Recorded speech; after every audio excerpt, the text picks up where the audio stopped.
framed for flash photography or using it to take images from now, sit back, relax, and enjoy living with the land.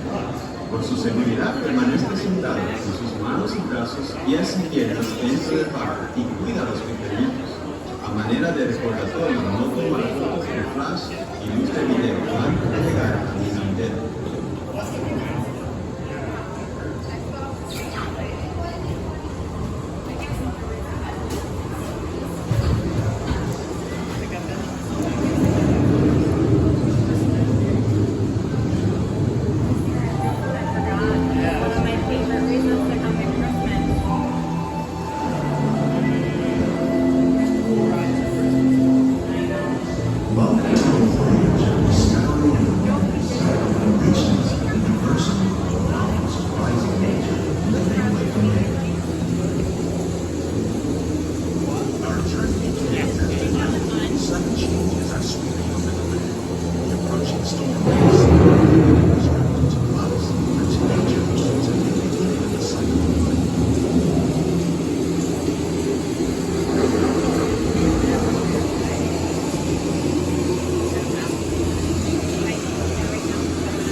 One of those living systems is the rainforest, home to the most amazing concentration of life on the planet.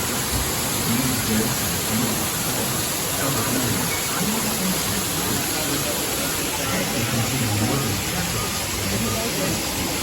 Rainforests are also extremely rich in productive living systems, performing as oxygen, food, medicine, and other forms of essential biology.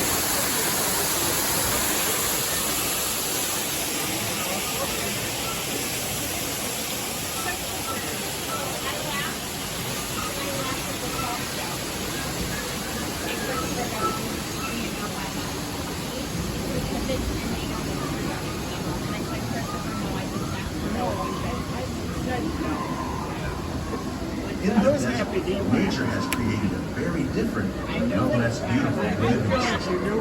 And while this arid landscape may seem lifeless, it is very much alive. The plants and animals that have learned to survive in these harsh conditions make use of what little water they can find and avoid the scorching rays of the relentless sun.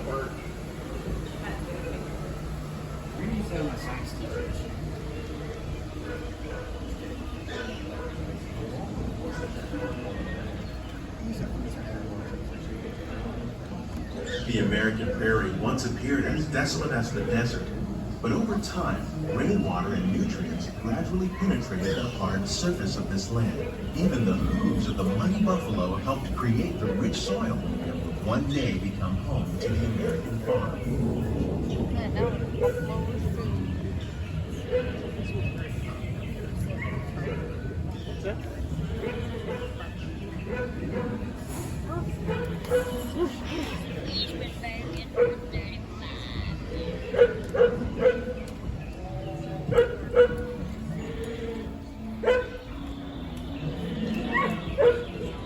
Don't be sparking, dog.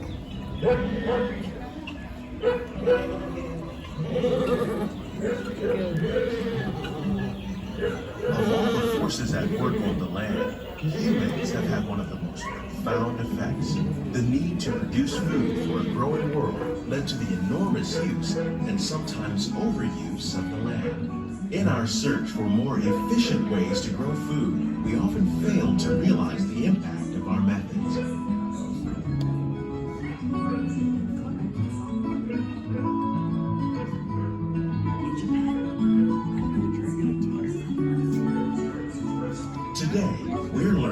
Live with the land, discovering better ways to grow food that will ensure both human and environmental well-being. Reduce the need for chemical pesticides by breeding and using natural predators like ladybugs and wasps to control pests.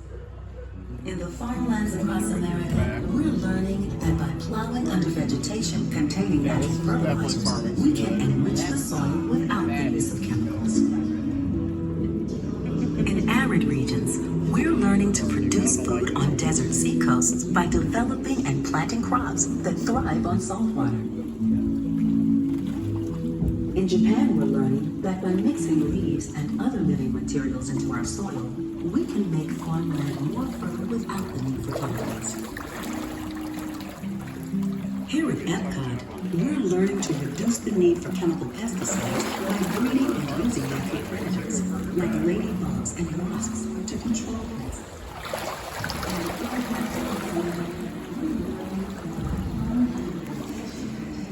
How will we meet tomorrow's growing needs for food production, yet still respect the needs of the land? Some of the answers are being discovered just ahead. To help us maintain these carefully controlled ecosystems, and for your safety, please remain seated in your boat at all times.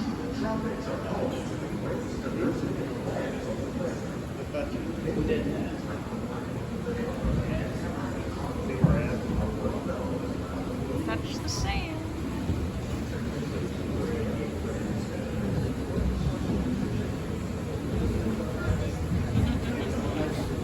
I can't believe you touched the sand.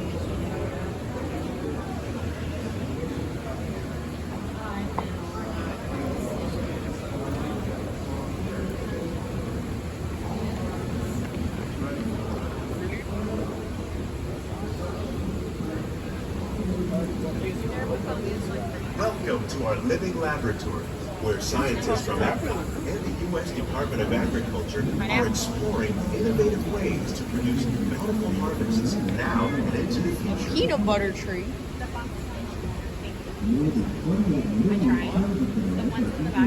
The tropics are home to the greatest diversity of plants on the planet. Many of these, like papaya, bananas, cacao, coffee, and rice, are well known around the world. These are just a few of the edible plants that have been an important source of nutrition for people living in the tropics. Many are rich in vitamins and minerals, while others are well adapted to growing in less than ideal conditions. Some, like the water lily, thrive in wet, swampy areas and waterways. All parts of this plant, even the flower petals, are edible. The starchy root of the plant has long been used to make flour for baking. Wow, shows up much brighter on the camera. One day, many of these lesser-known tropical plants may be as important as the bananas growing on both sides of the globe. More than 28 million tons of bananas are eaten annually, making it the most popular fruit in the world.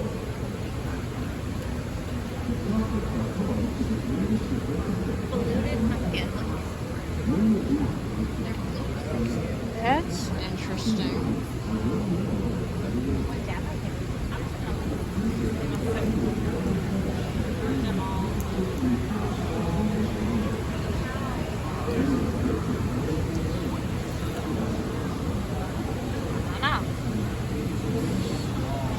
Are those the bananas I'm gonna leave?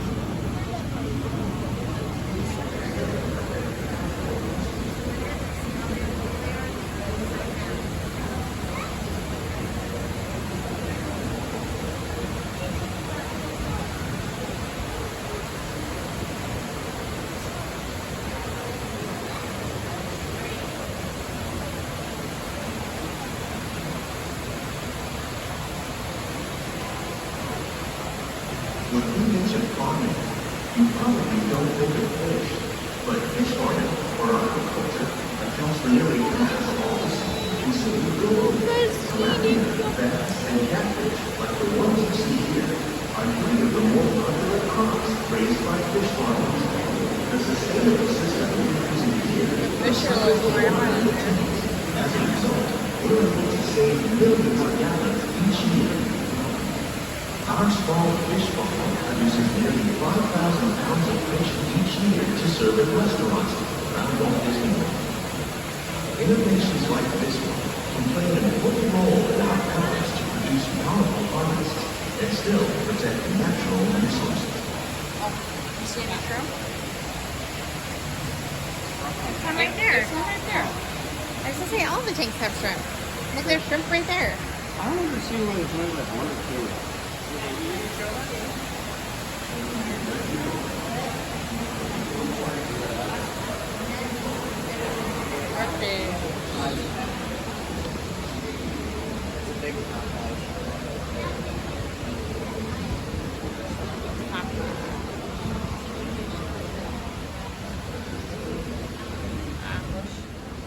This is not the same. There's different things growing in here. While there are more than 50,000 I just edible like plant this species in the world, What? most of us are I only accidentally familiar clicked with the the handful that pause make up our everyday That, like, diet. snaps The there. common grains Merge. growing here, wheat, maize, sorghum, and millet, plus rice, account for nearly 2/3 of our global food consumption. Learning how to increase yields of these staples is an important goal of research around the world. Why are they going They're Is that really like increase? I bet it makes them rounder. it's interesting. I forgot I was gonna have Grandma check on the pumpkin that's growing off the side of the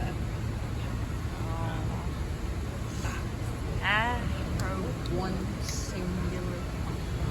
We have 3 big ones These growing. plants are The tiny white definitely one on is their growing way outside up. of you.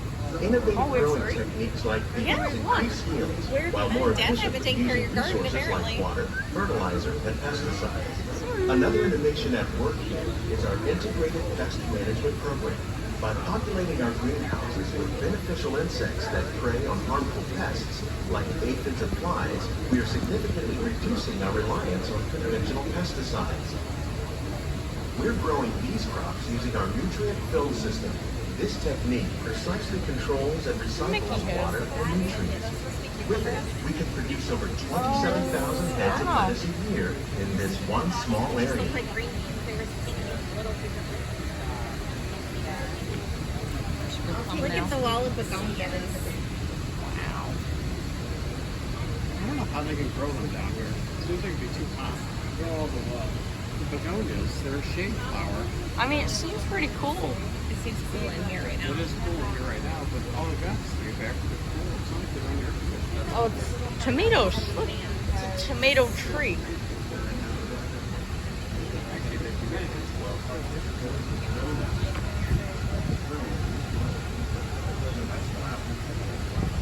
Some of our best ideas have been inspired by nature, like these fruit and vegetable trees.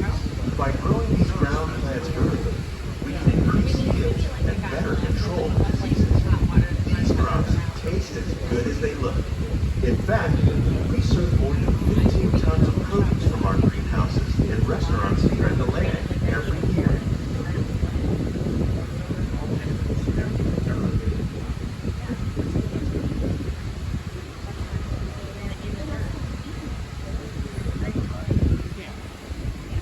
It's not a lab. Oh, I just kept it warm down low, you mean? In the dirt. You gotta heat this up. We don't have a boiler. Well, there's one in the backyard. It's just not in one piece. Hey, marigolds. Those are the African marigolds. They are the African marigolds. They are correct. I like the African marigolds. They're like puffy. There's the fish. The future of agriculture may include innovative ideas like this vertical growing system. Plants grown in this way use a fraction of the space required by traditional growing methods. That saves water and increases production. The aquaponics system on your left combines hydroponics with aquaculture. The fish provide a natural source of fertilizer for the plants, and the plants help keep the water clean for the fish. It's another great way to produce more while using less. In our lab, Epcot scientists are working with the U.S. Department of Agriculture on a number of innovative projects. The goal of these efforts is to produce higher yielding and better quality plants. We hope you've enjoyed this journey through our living laboratory. We hope